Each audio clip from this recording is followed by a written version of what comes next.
Merci d'être toujours avec nous. Nous allons poursuivre avec le module 4. Nous allons voir la notion de responsabilité et le contentieux des organisations internationales. La responsabilité et le contentieux des organisations internationales.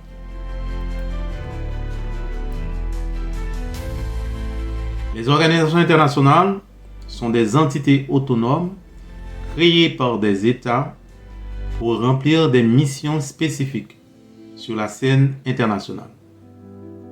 Cependant, comme tout acteur juridique, elles peuvent commettre des actes illicites ou être impliquées dans les litiges internationaux.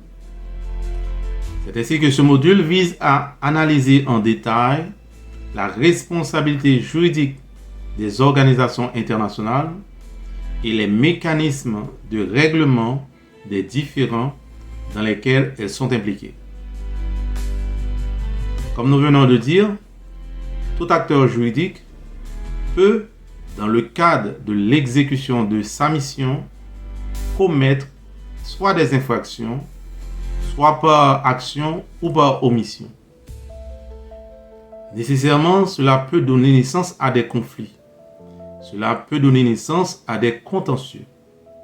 Maintenant, la question est de savoir, est-ce qu'une organisation internationale peut être tenue responsable, ce qu'on a vu dans le module antérieur, dans le module 3, mais comment vider ce contentieux? Par devant qui aller pour vider ce contentieux? Et si toutes les fois, l'organe qui est saisi rend une décision, est-ce que cette décision sera imposable à l'organisation internationale? C'est en ce sens que nous allons voir ce nouveau module qui s'intitule « La responsabilité et le contentieux des organisations internationales ». Maintenant, la première chose, c'est de définir la notion de responsabilité internationale qu'on a commencé à voir plus ou moins dans le module antérieur. La responsabilité internationale est le principe selon lequel une organisation internationale peut être tenue responsable d'un acte illicite ou d'une omission entraînant un préjudice pour un État, une autre organisation internationale ou des individus. Je reprends. La responsabilité internationale est le principe selon lequel une organisation internationale peut être tenue responsable d'un acte illicite ou d'une omission entraînant un préjudice pour un État, une autre organisation internationale ou des individus. L'exemple qu'on peut prendre rapidement, c'est toujours en référence à l'ONU. L'ONU a été accusée de négligence pour ne pas avoir empêché la propagation du choléra en Haïti en 2010. Si vous êtes haïtien, vous n'êtes pas sans savoir que les casques bleus se retrouvaient sur le territoire haïtien en 2010 et certains de ces casques bleus avaient apporté cette maladie qu'on appelle le choléra en Haïti. C'est ainsi que l'ONU a été tenue responsable de cette propagation parce que avant l'intervention de ces casques bleus, cette maladie n'existait pas en Haïti. C'est en ce sens qu'on a pu conclure que cette maladie a été apportée par les casques bleus de l'ONU. Conséquemment, l'ONU était tenue responsable de cette négligence parce que bien avant à ce que le casque bleu soit envoyé en Haïti, il devait nécessairement subir des tests pour établir son état de santé, son bilan de santé. Si tel n'a pas été le cas, cela relève d'une négligence de la part de l'organisation internationale. Et en conséquence, l'organisation internationale a été tenue responsable de cette négligence. Autre exemple, la Cour européenne des droits de l'homme, la CEDH, a jugé que l'ONU était responsable de certaines violations des droits fondamentaux.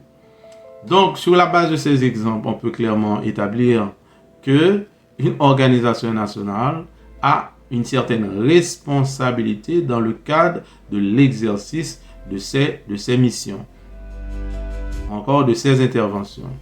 Et si toutes les fois l'organisation est reconnue coupable, donc on a pu établir la responsabilité de cette organisation. On verra plus tard quelle forme de sanction que peut encourir une organisation internationale qui ayant été reconnue responsable d'un acte illicite à l'égard soit d'un État, soit à l'égard d'une organisation internationale, ou encore soit à l'égard d'un individu.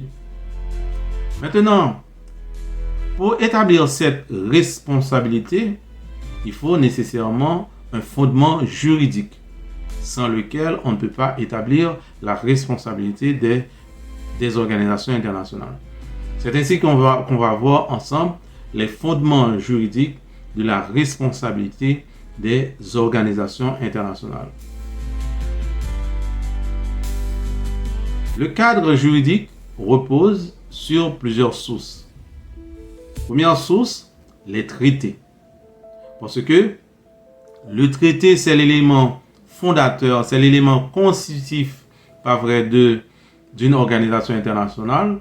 Donc, dans ce texte, on peut prévoir la notion de responsabilité de l'organisation internationale vis-à-vis des tiers, soit des États, soit d'autres organisations internationales ou encore des individus. Donc, le premier fondement de cette notion de responsabilité, nous la puisons dans le traité même, dans l'acte constitutif même de cette organisation internationale. Par exemple, la charte de l'ONU impose à l'Organisation des Nations Unies d'agir conformément au droit international. Donc, si l'ONU viole le droit international, automatiquement, l'ONU établit sa responsabilité sur le plan international comme étant une organisation internationale. Je reprends l'exemple. La charte de l'ONU impose à l'Organisation des Nations Unies d'agir conformément au droit international. Il y a des règles qui gouvernent le droit international auxquelles les organisations internationales doivent se plier ou encore doivent respecter. Si cette organisation viole l'une des règles du droit international, cela implique sa responsabilité sur le plan international. Deuxième exemple, l'Union européenne est régie par le traité sur le fonctionnement de l'Union européenne, qui est le TUE. C'est traité sur le fonctionnement de l'Union européenne. Donc, sur cette base, on peut voir, en termes de fondement juridique, il y a des traités qui forment l'élément constitutif des organisations internationales. Donc, ce traité devient la base du fondement juridique pouvant établir cette question de responsabilité. Deuxième source auquel on peut faire référence pour établir le cadre juridique, c'est le droit international coutumier. Je reprends. La deuxième source auquel on peut faire référence pour établir le cadre juridique de la notion de responsabilité des organisations internationales, c'est ce qu'on appelle le droit international coutumier. Des principes reconnus par les États et appliqués aux organisations internationales, comme le principe de diligence due, Donc, une organisation internationale doit éviter de causer un préjudice. C'est une règle de droit coutumier, de droit international coutumier, à savoir le principe de diligence due. Si toutefois une organisation internationale viole ce principe, en raison de cette source, on peut clairement établir la responsabilité de cette organisation internationale. Et troisième source à laquelle on peut faire référence pour établir la responsabilité d'une organisation internationale, ce sont les travaux de la Commission du droit international qu'on appelle la CDI. C'est la commission les travaux de la Commission du droit international. En exemple, en 2011, la CDI a adopté les articles sur la responsabilité des organisations internationales détaillant les obligations et sanctions en cas d'infraction.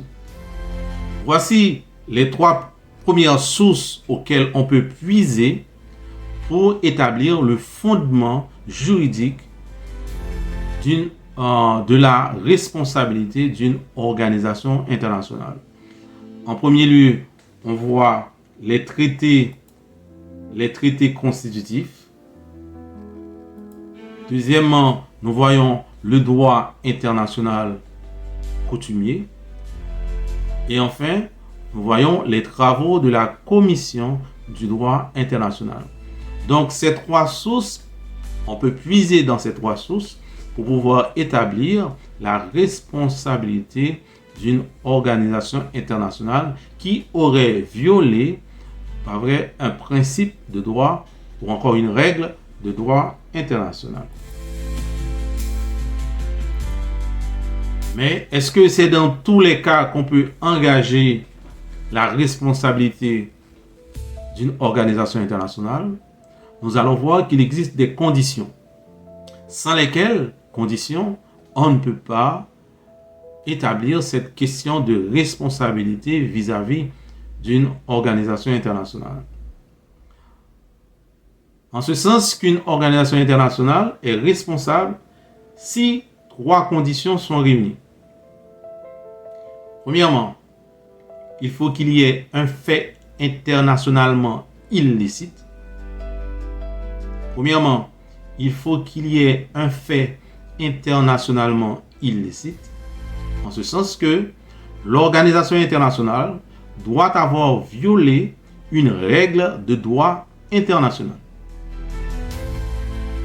Je reprends, c'est que l'organisation internationale doit violer une règle de droit international.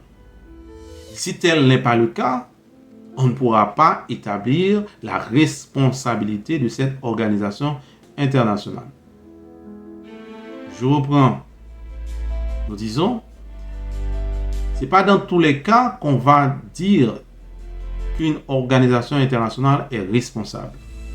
Il faut l'existence de certaines conditions. Et la première condition, pour le dire, il faut un fait internationalement illicite. Il faut un fait internationalement illicite. En ce sens, une organisation internationale doit avoir violé une règle de droit international. Ensuite, il peut s'agir d'un acte actif. Exemple, une décision illégale. Ou d'une omission. Exemple, une absence d'intervention en cas de crise. Donc, vous voyez, corollairement, pour pouvoir établir un fait intentionnellement illicite, il faut que l'organisation internationale ait violé une règle de droit international. Ensuite, il peut s'agir soit d'un acte actif ou d'une omission. Exemple, l'Organisation mondiale du commerce pourrait être tenue responsable si elle imposait des règles discriminant un État membre.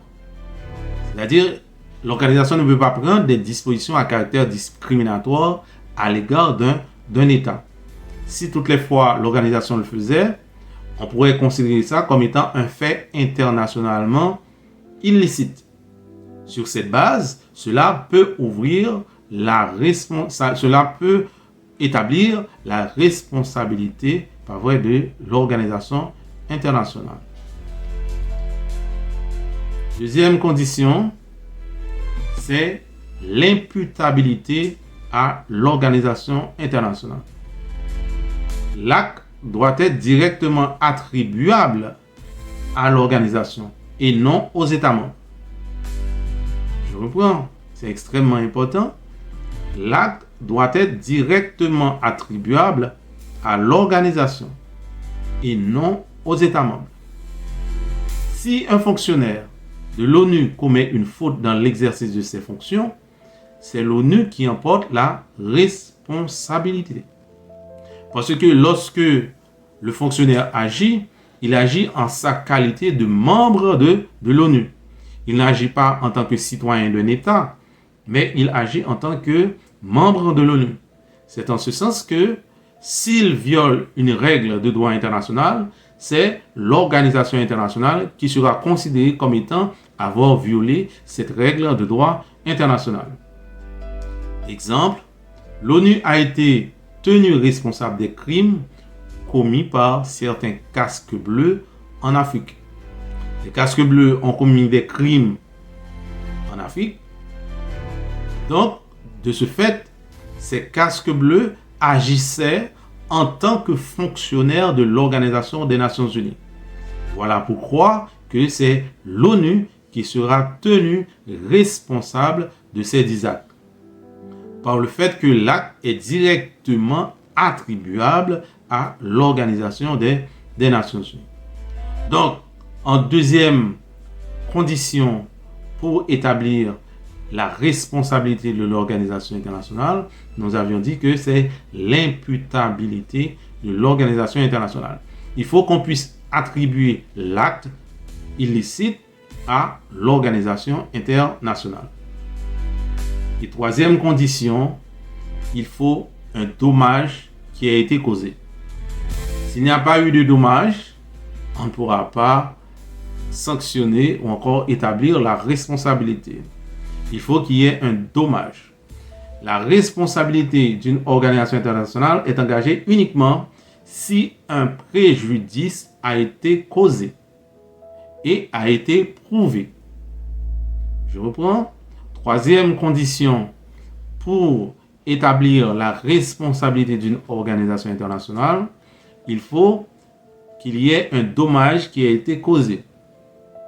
Si l'acte qu'on reproche à l'organisation internationale de cet acte ne découle aucun dommage, donc on ne peut pas parler de responsabilité.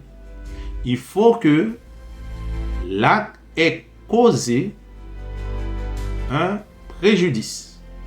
Préjudice qui doit être normalement prouvé.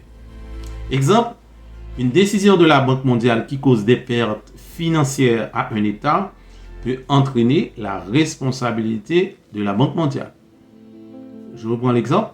Une décision de la Banque mondiale qui cause des pertes financières à un État peut entraîner une responsabilité de la part de la banque. Nous poursuivons. Maintenant, nous avions vu les conditions pour parler de responsabilité de l'organisation internationale. Nous avions vu 3 conditions. Première condition, nous avions parlé d'un fait internationalement illicite. Deuxièmement, nous avons parlé de l'imputabilité de l'organisation internationale. Il faut que le fait illicite soit imputable à l'organisation internationale. Il faut que c'est l'organisation internationale qui ait commis par cet acte illicite. Et troisièmement, il faut qu'il y ait un dommage qui est causé. C'est ce qu'on entend par le lien de causalité. Donc, s'il n'y a pas de dommage, si aucun dommage n'a été causé par le fait d'une décision d'une organisation, encore d'une disposition d'une organisation internationale, s'il n'y a pas eu de dommages, donc nécessairement il n'y aurait pas eu de réparation. Donc, de cette responsabilité, lorsqu'on a établi les responsabilités en raison de ces trois conditions que nous venons d'élaborer, quelles sont les conséquences maintenant de cette responsabilité? Donc là, nous allons voir les conséquences de la responsabilité des organisations internationales.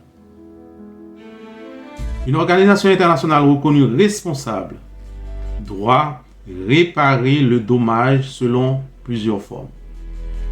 Inévitablement, dès qu'un tribunal ou encore dès qu'un organe qui a pouvoir de sanctionner reconnaît la responsabilité d'une organisation internationale dans le cadre d'une violation de droit international, nécessairement, cette organisation internationale doit réparer le dommage qu'elle a causé. Et cette réparation à ce dommage peut prendre plusieurs formes. Premièrement, la restitution. En ce sens, c'est la remise en état de la situation initiale. Exemple, l'UNESCO peut annuler une décision illégale d'inscription ou de retrait d'un site du patrimoine mondial. Imaginez que un site qui était reconnu comme étant un patrimoine mondial a été retiré, pas vrai, des sites de l'UNESCO. Si, suite à une action posée contre l'UNESCO, on a pu établir qu'il y a eu une violation dans le cadre de cette décision, automatiquement, dès qu'on établit la responsabilité de l'UNESCO, on va sanctionner l'UNESCO à réparer le dommage causé. Et cette réparation peut être une restitution, c'est-à-dire remettre à l'état initial, pas vrai, la question de patrimoine mondial, c'est-à-dire le site va redevenir un patrimoine mondial. Donc ça, c'est la restitution, la première forme que peut prendre toute réparation en guise de dommage à un acte illicite ou encore à une violation du droit international de la part d'une organisation internationale. Deuxième forme que peut prendre cette réparation, c'est l'indemnisation ou une compensation financière. Je reprends. Deuxième forme que peut prendre, pas vrai, cette réparation en dommages, c'est l'indemnisation ou une compensation financière. En ce sens que l'ONU a dû verser des compensations aux victimes du choléra en Haïti. Parce qu'il a été clairement établi que ce sont les agents de l'ONU qui ont introduit cette maladie qu'on appelle choléra en Haïti. Parce que bien avant la présence de ces casques bleus, jamais sur le territoire haïtien, on a pu détecter l'existence de cette maladie qu'on appelle choléra. Donc en ce sens, en termes de réparation, l'ONU devrait indemniser l'État haïtien pour la perte de ces dizaines de milliers de vies humaines. Donc, l'ONU a dû verser des compensations aux victimes du choléra en Haïti. Et troisième forme que peut prendre, pas vrai, cette réparation, c'est la satisfaction. La satisfaction qu'on peut interpréter comme étant des excuses officielles ou reconnaissance de la faute de la part de l'organisation internationale. Je reprends.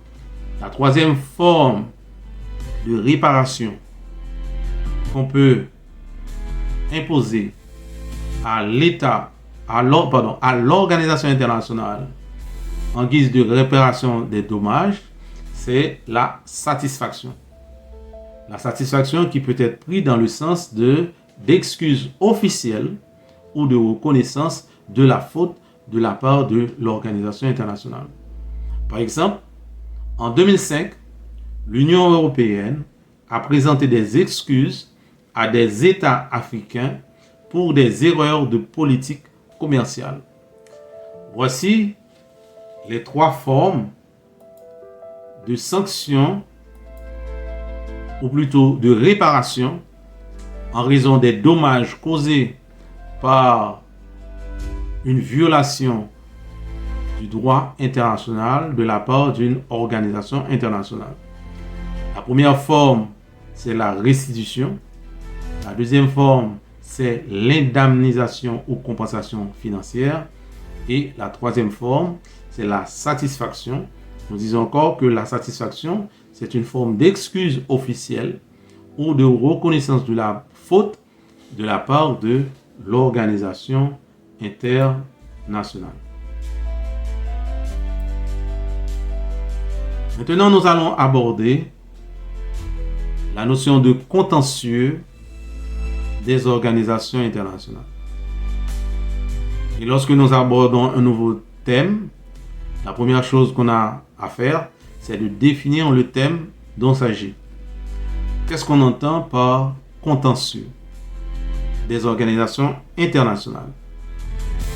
Le contentieux des organisations internationales concerne les litiges impliquant une organisation internationale et qui sont portés devant les tribunaux ou des mécanismes de règlement des différends. C'est-à-dire, il peut arriver que le différend soit porté par devant une juridiction, par devant un tribunal, ou encore des fois, il peut arriver au sein même de l'acte constitutif, il est prévu des modes de règlement, des règlements de différends. Je reprends. Le contentieux des organisations internationales concerne les litiges impliquant une organisation internationale et qui sont portés devant des tribunaux ou des mécanismes de règlement des différends. Ce contentieux peut opposer une organisation internationale à un État membre. Par exemple, l'OMC sanctionnant un État pour non-respect des règles commerciales.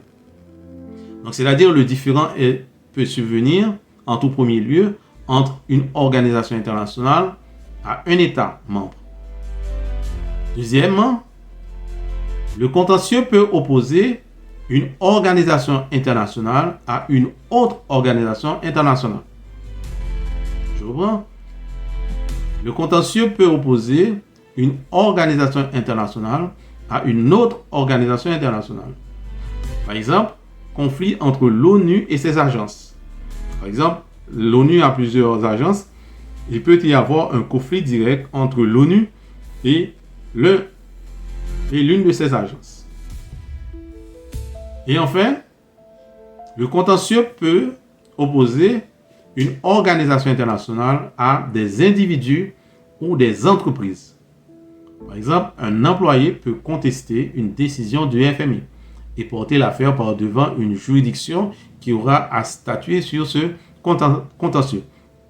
Donc, l'opposition se fera entre l'individu en question et l'organisation internationale qui est le Fonds monétaire international.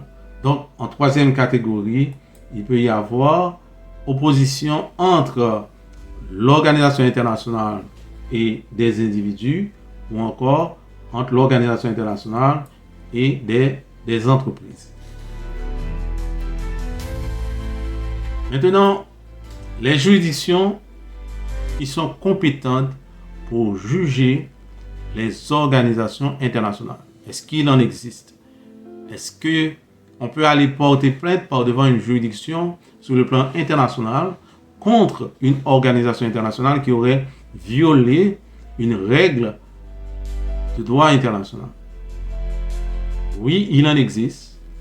Il y a la Cour internationale de justice, CIJ, la Cour internationale de justice, qui juge les différends entre États et organisations internationales.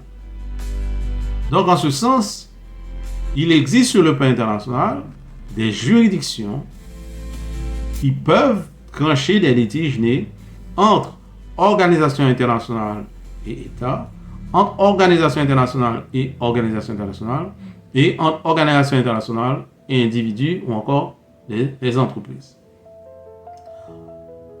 Aussi, cette structure à caractère judiciaire peut rendre des avis consultatifs sur la légalité des actes des organisations internationales. Exemple, l'affaire Conseil de sécurité de l'ONU contre États membres a porté sur la légalité des sanctions imposées par l'ONU.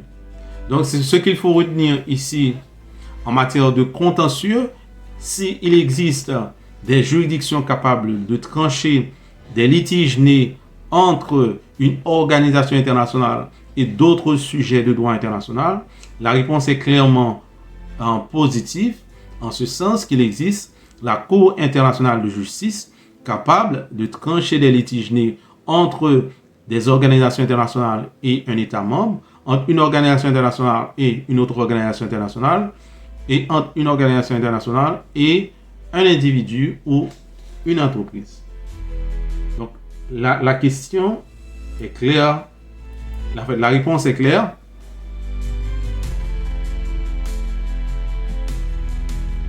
On ne saurait parler d'immunité pour l'organisation internationale quand cette dernière a violé des règles de droit international. Et tout sujet de droit international peut porter plainte par devant la Cour internationale de justice à l'endroit d'une organisation internationale qui aurait violé une règle de droit international. Deuxième catégorie de juridiction compétente en la matière, ce sont les tribunaux internes des organisations internationales. Je reprends. Ce sont la deuxième catégorie de juridiction qui soit compétente pour trancher des questions liées à une violation du droit international de la part d'une organisation internationale. Nous disons ce sont les tribunaux internes des organisations internationales. En ce sens que certaines organisations internationales ont leurs propres tribunaux pour résoudre les conflits internes. Je reprends. Certaines organisations internationales ont leurs propres tribunaux pour résoudre les conflits internes. Par exemple, il y a le tribunal administratif de l'ONU. Ce tribunal tranche les litiges entre employés et l'ONU. C'est-à-dire au sein même de l'ONU, l'organisation a créé un organe à caractère contentieux qui est placé pour trancher les litiges nés entre l'organisation et certains membres de l'organisation. C'est en ce sens que le tribunal administratif de l'ONU a la capacité pour trancher des litiges nés entre employés et l'ONU. Deuxième exemple qu'on peut prendre, il y a le tribunal de la Banque mondiale. Ce tribunal a pour mission de résoudre les différends internes liés aux finances. Je reprends. En deuxième exemple, il y a le tribunal de la Banque mondiale. Ce tribunal a la capacité, a le pouvoir de résoudre les différends internes liés aux finances.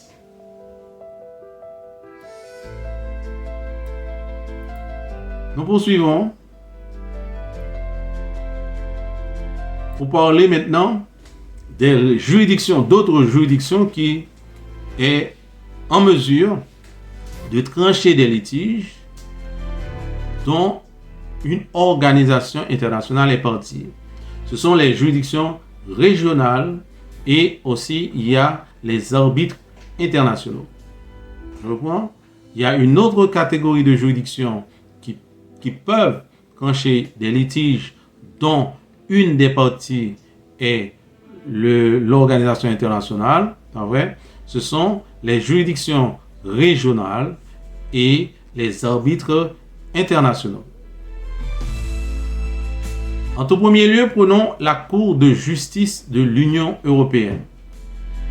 Cette Cour permet d'interpréter le droit européen et tranche les conflits avec les États membres. Je reprends. Ça, c'est une juridiction régionale qui tranche les litiges en raison de la violation du droit européen qui concerne uniquement l'Europe. C'est pour cette raison qu'on parle de juridiction régionale. C'est-à-dire, c'est une juridiction, à savoir la Cour de justice de l'Union européenne. Cette juridiction tranche, pas vrai, les conflits entre les États membres. Ensuite, il y a le CIRDI, qui est le Centre international pour le règlement des différends relatifs aux investissements. C'est-à-dire, cette structure permet d'arbitrer les litiges entre une organisation internationale et des entreprises privées. Je reprends. Il y a une autre juridiction qui existe, qui permet de trancher les litiges entre une organisation internationale et des entreprises. C'est le CIRDI, qui est le Centre international pour le règlement des différends relatifs aux investissements. Donc, cette structure, cette juridiction est capable d'arbitrer les litiges entre une organisation internationale et les entreprises privées. Exemple, en 2013, le CIRDI a tranché un litige entre une entreprise minière et l'Union européenne sur des concessions illégales. Donc, on peut voir clairement que sur le plan international, il existe des juridictions capables de trancher la violation d'une règle ou encore d'une règle de droit international commise par une organisation internationale. Ces juridictions peuvent être soit mondiales ou encore régionales. Parmi les juridictions mondiales, nous avons, pas vrai, l'ONU, qui a la Cour internationale de justice, qui peut trancher des litiges, pas vrai, entre une organisation internationale et un État, ou encore une organisation internationale et une autre organisation internationale, et une organisation internationale et des individus, ou encore des entreprises. Et nous avions vu aussi qu'il existe des formes de règlement interne. Sur le plan interne, l'organisation internationale peut avoir une structure, une juridiction capable de trancher des conflits en son sein. Et enfin, nous avions vu qu'il existe aussi des juridictions régionales capables de trancher des litiges liés entre certaines organisations et les sujets de droit international liés à cette organisation. De cette question de responsabilité découle aussi une autre notion qu'on appelle l'immunité. La question est de savoir est-ce qu'une organisation internationale peut bénéficier de l'immunité juridictionnelle.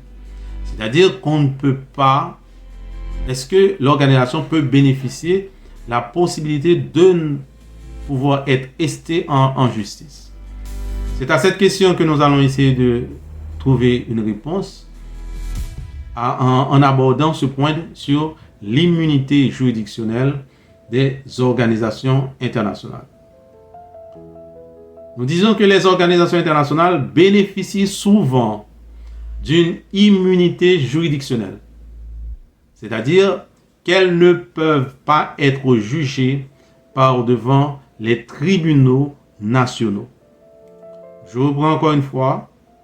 Les organisations internationales bénéficient souvent d'une immunité juridictionnelle,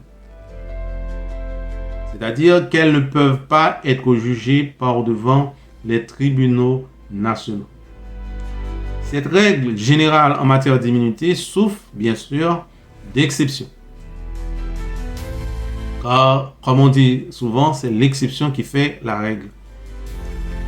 Exemple, l'OMS ne peut pas être poursuivi devant un tribunal haïtien, par exemple, ou un tribunal français. Mais en cas de violation grave des droits humains, l'immunité peut être levée. C'est-à-dire, c'est vrai que sur le plan interne, l'organisation internationale bénéficie d'une immunité juridictionnelle, mais cette immunité va souffrir d'une exception. L'exception, c'est qu'en cas de violation grave des droits humains, l'immunité ne tiendra plus. En ce sens que on pourra poursuivre par devant le tribunal interne une organisation internationale qui aurait violé les droits humains, ou encore qui aurait fait des violations graves de droits humains. Donc, en termes de conclusion de ce nouveau module, on peut dire que les organisations internationales sont des acteurs clés du droit international, mais elles doivent aussi rendre des comptes lorsqu'elles enfreignent les règles. Cependant, la question de l'immunité des organisations internationales reste controversée. Faut-il renforcer leurs responsabilités pour éviter les abus ou leur accorder plus d'immunité pour préserver leur indépendance? Ces débats influencent l'évolution du droit international contemporain. Je termine encore une fois par cette conclusion pour dire les organisations internationales sont des acteurs clés du droit international, mais elles doivent rendre compte lorsqu'elles enfreignent des règles.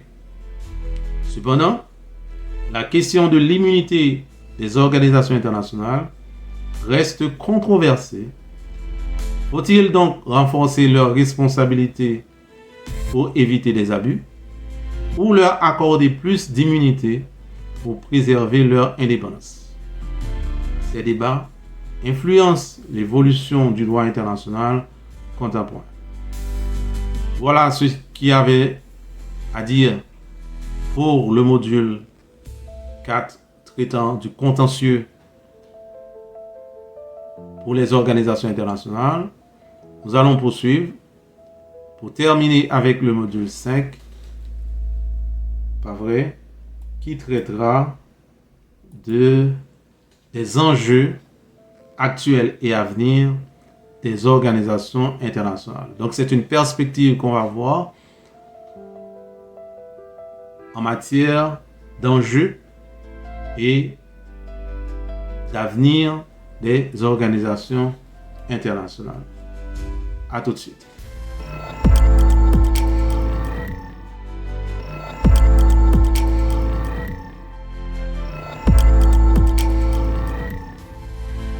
Nous allons poursuivre avec le module 5 pour voir la notion d'enjeux actuels et à venir des organisations internationales. Ce module vise à analyser les défis contemporains majeurs auxquels les organisations internationales sont confrontées et d'explorer les perspectives d'évolution dans un contexte mondial en mutation rapide, traversé par les guerres, les changements climatiques, rivalités économiques et intelligence artificielle, etc. C'est ce que nous allons essayer de couvrir dans le dernier module de notre cours, le droit des organisations internationales. Maintenant, nous allons voir la crise de légitimité et d'efficacité des organisations internationales. Cette question se pose à savoir, est-ce que les organisations internationales sont légitimes? Est-ce que les organisations internationales sont efficaces? Quel est aujourd'hui le constat de cette situation. De nombreuses organisations internationales sont aujourd'hui critiquées pour leur manque d'efficacité, de représentativité, voire même de pertinence. Plusieurs problèmes sont posés et soulevés à l'égard des organisations internationales. Exemple, les lenteurs de prise de décision. Exemple, le Conseil de sécurité de l'ONU est souvent paralysé par le droit de veto des membres permanents, tels que les États-Unis, la Chine, la Russie, la France et le Royaume-Uni. C'est ainsi que lors de la guerre en Ukraine, qui a débuté en 2022, l'ONU a été incapable de condamner la Russie en raison du veto russe.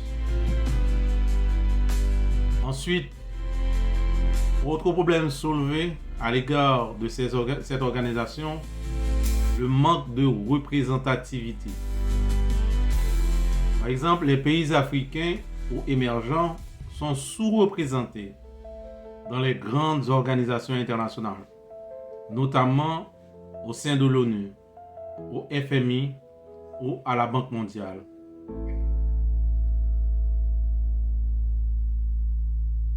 Le Conseil de sécurité n'a aucun membre africain permanent, malgré l'importance géopolitique croissante du continent. On reproche aussi à ces organisations une bureaucratie lourde et un gaspillage de ressources. Certaines organisations internationales sont accusées de fonctionner comme des machines administratives coûteuses, peu orientées vers des résultats. Par exemple, l'UNESCO a été critiquée pour son manque de transparence dans la gestion de ses programmes. D'autant plus, la montée des puissances émergentes et des nouvelles coalitions. Ce qu'on constate aujourd'hui, c'est que le système international devient multipolaire et les pays du Sud global, tels que la Chine, l'Inde, le Brésil, l'Afrique du Sud, etc. Ces pays revendiquent une place plus importante dans la gouvernance mondiale. Cela entraîne en conséquence la création de nouvelles organisations internationales alternatives, telles que le BRICS, qui est composé du Brésil, de la Russie, de l'Inde, de la Chine et de l'Afrique du Sud.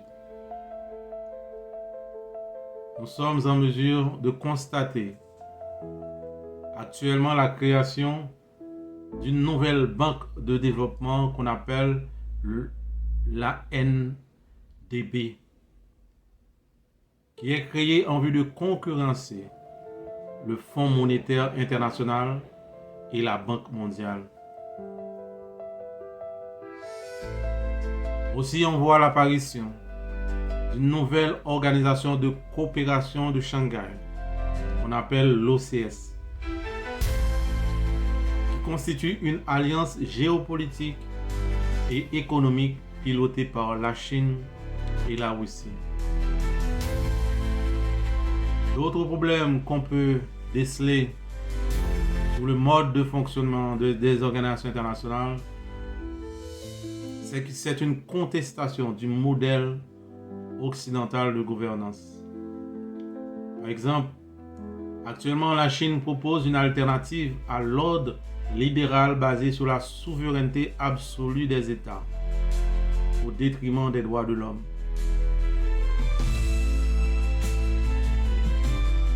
Il prône une réforme des organisations internationales traditionnelles. De nos jours, le G20 a remplacé en partie le G7 comme principal forum économique mondial. Il y a des appels qui se font à une réforme du Conseil de sécurité pour intégrer les pays émergents. Nous voyons de nos jours de nouveaux défis qui sont globaux. C'est-à-dire ces défis ne concernent pas uniquement qu'un pays ou encore qu'une région.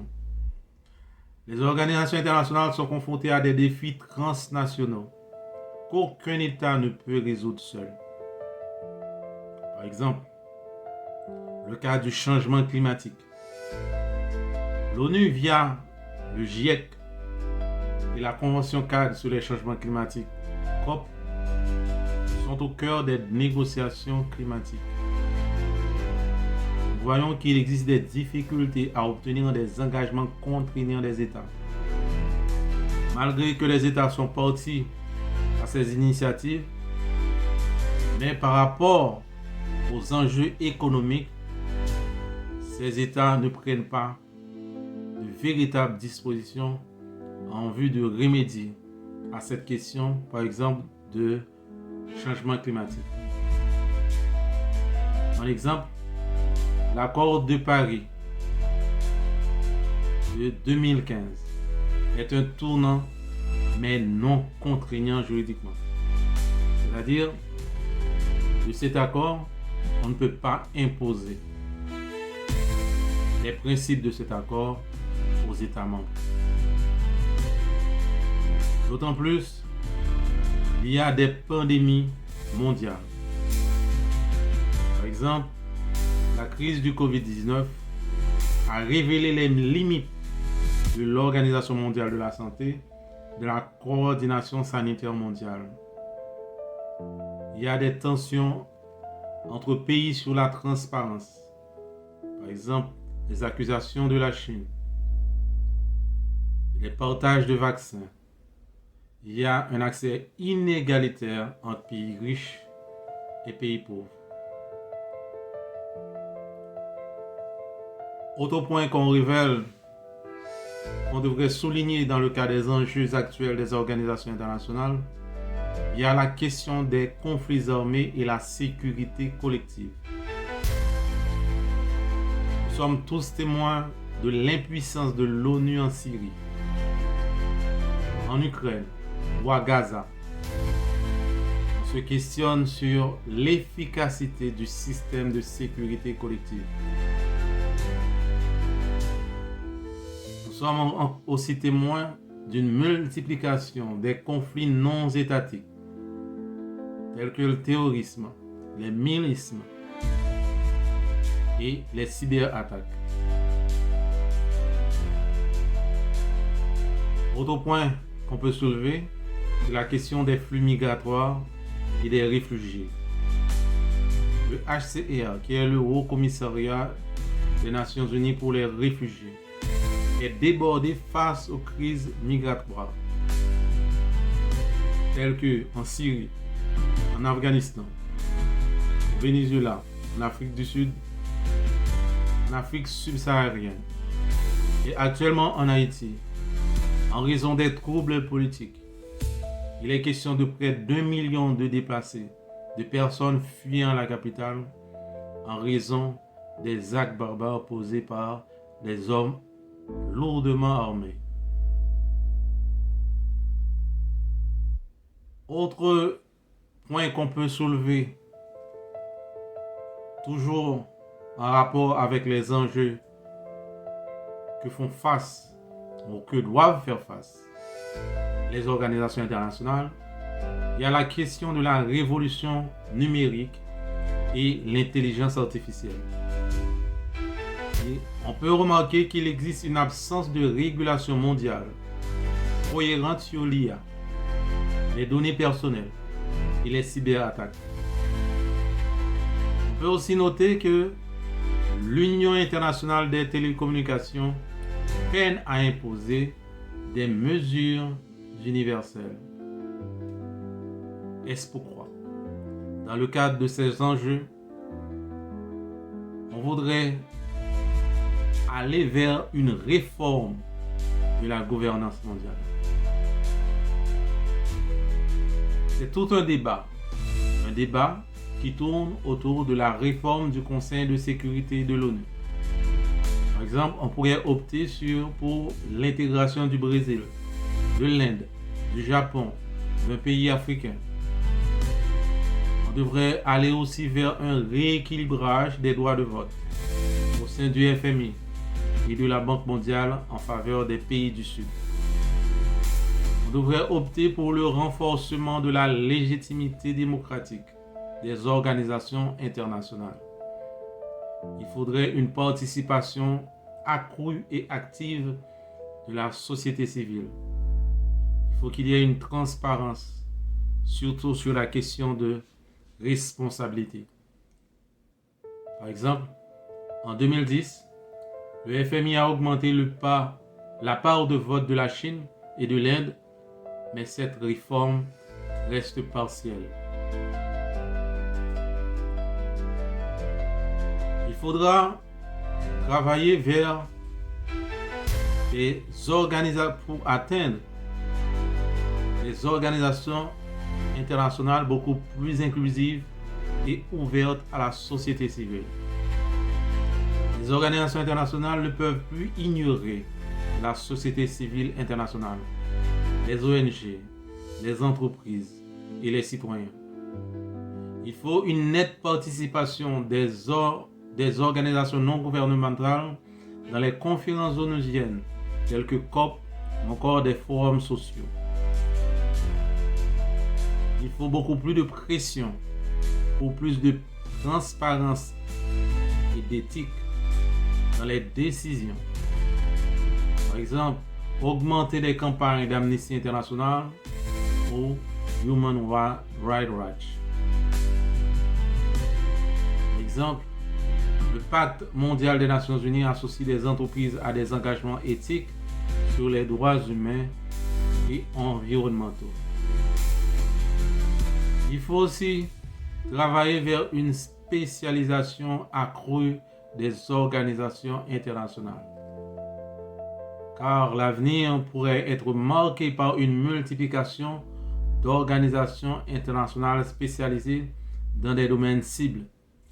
Par exemple, dans le domaine de la propriété intellectuelle. Par exemple, dans le domaine de l'aviation civile. Et enfin, on devait avoir une nouvelle organisation internationale pour l'intelligence artificielle. Le risque d'un multilatéralisme affaibli ou augmenté. Qu'est-ce qu'on constate aujourd'hui? Certains États privilégient aujourd'hui des accords bilatéraux ou régionaux au détriment des grandes organisations internationales universelles. Nous voyons aussi une multiplication des accords de libre-échange régionaux. Par exemple, USMCA. Nous voyons le Mercosur, l'Union européenne, l'AFCFTA en Afrique. Il y a une crise de multilatéralisme à l'OMC. Il y a une paralysie depuis l'ère du président Trump. Est-ce que cela peut provoquer une fragmentation du droit international? Cela peut provoquer une faible coordination mondiale face aux crises et enfin une montée de l'unilatéralisme et du nationalisme. Pour conclure ce cours de droit des organisations internationales, il y aurait beaucoup d'autres choses à dire. Mais pour le présent moment, en termes de conclusion générale, nous pouvons dire que les organisations internationales sont aujourd'hui à la croisée des chemins. Elles demeurent indispensables pour gérer les défis mondiaux, tels que le climat, la santé, la paix, le développement. Elles doivent se réformer en profondeur pour conserver leur pertinence. Elles doivent devenir plus efficaces en optant pour une réduction de la bureaucratie, plus inclusive, en essayant d'intégrer des pays du Sud, des ONG et du secteur privé, plus adaptable, en optant pour les nouvelles technologies et les nouveaux défis globaux.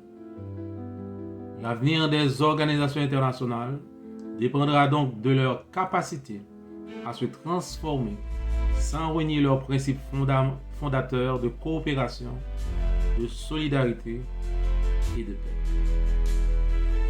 Merci d'avoir été avec nous dans le cadre de ce cours de droit international, droit des organisations internationales. Nous espérons que vous avez appris quelque chose de positif dans le cadre de ce cours. Nous vous souhaitons bonne besogne et bonne continuité dans le cadre de votre formation juridique. Merci, à la prochaine.